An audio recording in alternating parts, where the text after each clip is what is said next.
नमस्कार दोस्तों, आज मैं आपको आषाढ़ शुक्ल पक्ष की पदा एकादशी व्रत की कथा सुनाने जा रही हूँ। प्रेम से बोले विष्णु भगवान की जय हो।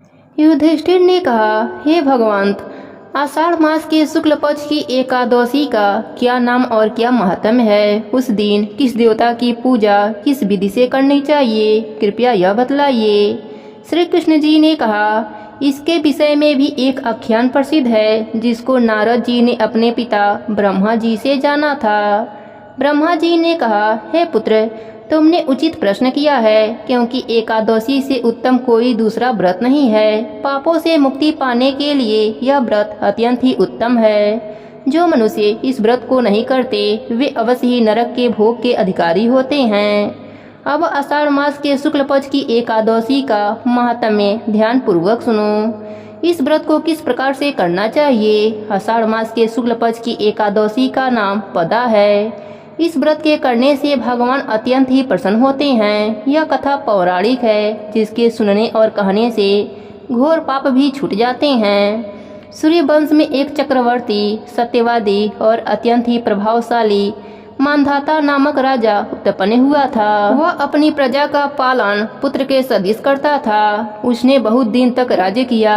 किसी कारणवश पूर्व कर्म के फल से उसके राज्य में जल वृष्टि न हुई, जिससे क्षुधा से पीड़ित होकर उसकी प्रजा अत्यंत ही कष्ट को प्राप्त हुई और अन्य भाव से यज्ञ एवं वेद अध्याय आदि सभी धर्म कार्य उसके राज्य में बंद हो गए। कुछ काल के उपरांत क्षुधा से व्याकुल प्रजाजन आपस में सम्मति करके राजा के पास गए और हाथ जोड़कर अत्यंत ही नम्रता के साथ उनसे कहा, हे महाराज, सभी सृष्टि का मूल कारण वर्षा के न होने से आपकी सारी प्रजा क्षुधा से व्याकुल होकर तड़प रही है। हे राजन, अब आप कोई ऐसी युक्ति कीजिए जिससे सभी प्रजा कष्ट से निवृत्त हो जावे।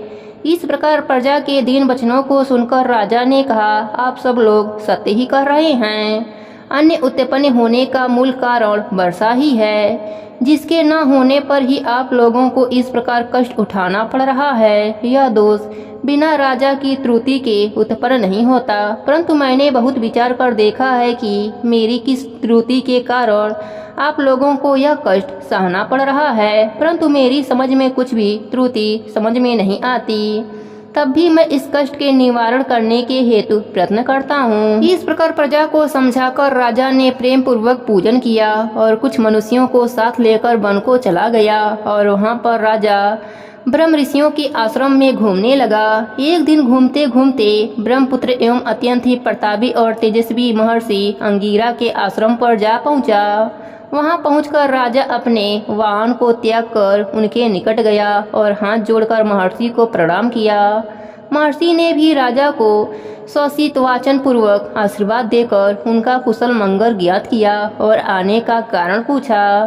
तब राजा ने कुशल मंगल कहने के पश्चात अपने आने का कारण कहा, हे महाराज, मैं धर्म पूर्वक सुचारू रूप से अपनी प्रजा का पालन पुत्रवत करता था, परंतु नहीं मालूम मेरे पूर्व कर्म के किस पाप के कारण मेरे राज्य में 3 वर्ष से बराबर वर्षा नहीं हो रही है, जिससे मेरी प्रजा अत्यंत ही कष्ट भोग रही है। यही पूछने के निमित्त और प्रजा को कष्ट से छुड़ाने के लिए आपके पास आया हूँ। राजा की इस कष्टपूर्ण बात को सुनकर महर्षि ने कहा, हे राजन, यह युग सर्वयुगों में श्रेष्ठ है, कारण कि इस युग में धर्म 4 पदों में विद्यमान है। इसमें तपस्या आदि धर्म कार्य ब्राह्मण ही कर सकते हैं, अन्य जाति नहीं कर सकते।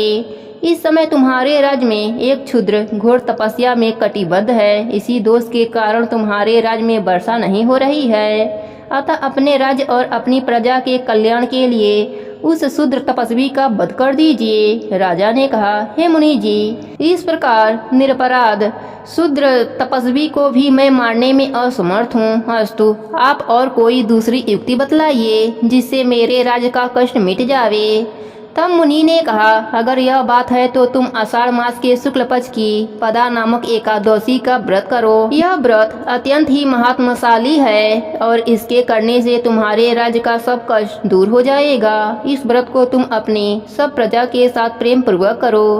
इस प्रकार मुनि की आज्ञा सिरोधारी करके राजा अपने घर को आ गया और सब प्रजा सहित आषाढ़ मास की शुक्ल पक्ष की पदा नामक एकादशी का व्रत प्रेम पूर्वक किया। उस व्रत के प्रभाव से राजा के राज्य में उत्तम वृष्टि हुई और पृथ्वी जल से परिपूर्ण हो गई। भगवान की कृपा से प्रजा कष्ट मुक्त हो गई। इसलिए इस व्रत को सभी मनुष्यों को करना चाहिए। यह व्रत मुक्ति को प्रदान करने वाला एवं अत्यंत ही पूर्ण फल को देने वाला है। इसको पढ़ने और सुनने से मनुष्यों के घोर से घोर पाप नष्ट हो जाते हैं। प्रेम से बोले विष्णु भगवान की जय हो।